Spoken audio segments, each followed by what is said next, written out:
Hi friends, welcome back to our channel Lavanya's great kitchen. ఈరోజు మనం chicken fry ఎలా చేయాలో చూద్దాం. చాలామంది ఫ్రెండ్స్ నన్ను చికెన్ ఫ్రై ఎలా చేయాలో లాంగ్ వీడియో పెట్టండి అని అడిగారండి. అందువల్ల నేను ఈ వీడియో ఇవాళ చేయటం జరుగుతుందన్నమాట. ముందుగా కావాల్సిన పదార్థాలు ఏంటో చూద్దాం రండి. ముందుగా 1 కేజీ చికెన్ కావాలండి.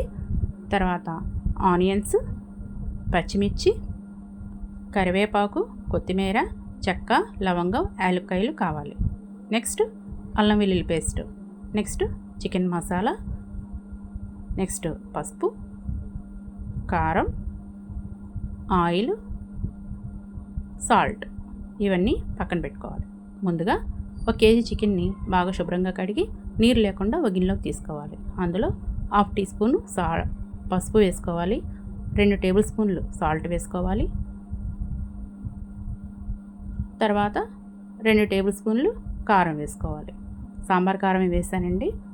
మీ కారం తగినంత వేసుకోవాలి. కొంచెం ఆయిల్ వేసుకొని స్టవ్ వెలిగించుకొని ఈ గిన్నెని స్టవ్ మీద పెట్టుకోవాలి. మూత పెట్టుకొని ఆ నీరంతా ఇంకిపోయేంత వరకు ఉడికించుకోవాలి. అది ఉడుకుతూ ఉంటుంది. అంతలోనే మనం మా బాల్కనీలో ఉన్న హైబిస్కస్ మొక్కని చూద్దాం రండి. చాలా రోజులకి హైబిస్కస్ మొక్కకి 2-3 మొగ్గలు వచ్చాయండి. తర్వాత మళ్ళీ మనం కిచెన్లోకి వచ్చేద్దాం.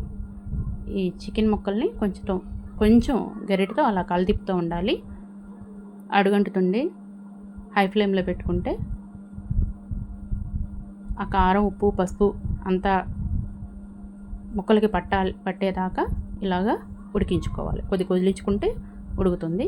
తర్వాత ఆ గిన్నె దించేసి అదే స్టవ్ మీద బాండీ పెట్టుకొని బాండీ వేడెక్కిన తర్వాత కొంచెం ఆయిల్ వేసుకోవాలి. 4 టేబుల్ స్పూన్ల వరకు ఆయిల్ పడుతుంది. ఫ్రై కాబట్టి బాగా వేగాలి కదా ముక్కలు. ఆయిల్ వేడెక్కిన తర్వాత ముందుగా చూపించిన దాల్చిన చెక్క, లవంగాలు, యాలక్కాయలు వేసుకోవాలి. అవి కొంచెం ఫ్లేవర్ బాగుంటుందని వేస్తానండి.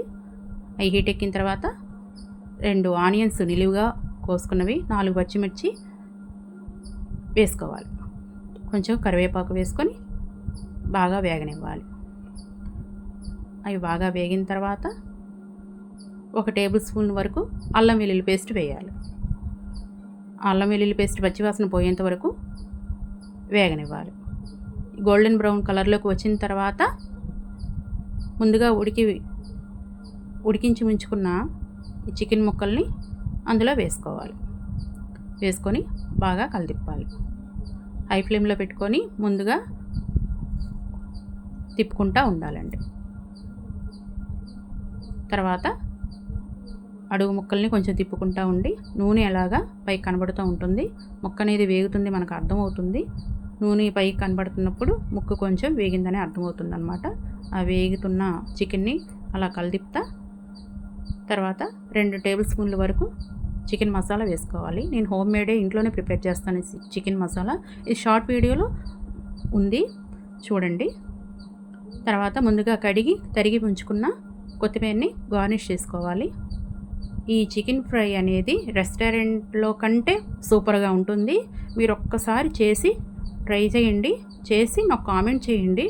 మీ పిల్లలకు ఉప్పు చూడమని పెట్టారంటే కూర మొత్తం తినేస్తారు, ఉట్టి ముక్కలే. అంత బాగుంటుందండి. చాలామంది అడిగారు ఎలా చేస్తారని. అందువల్ల నేను ఈ లాంగ్ వీడియో చేయడం జరుగుతుందన్నమాట. మీరు మరిన్ని వీడియోల కోసం సబ్స్క్రైబ్ చేయండి, కామెంట్ చేయండి. మీ ఫ్రెండ్స్కి, మీ ఫ్యామిలీ మెంబర్స్కి ఈ వీడియోని షేర్ చేయండి. మీరు చేసుకొని తిని ఎలా ఉందో నా కామెంట్ సెక్షన్లో కామెంట్ చేయండి. మన ఛానల్ని సబ్స్క్రైబ్ చేయండి. Thank you friends, bye.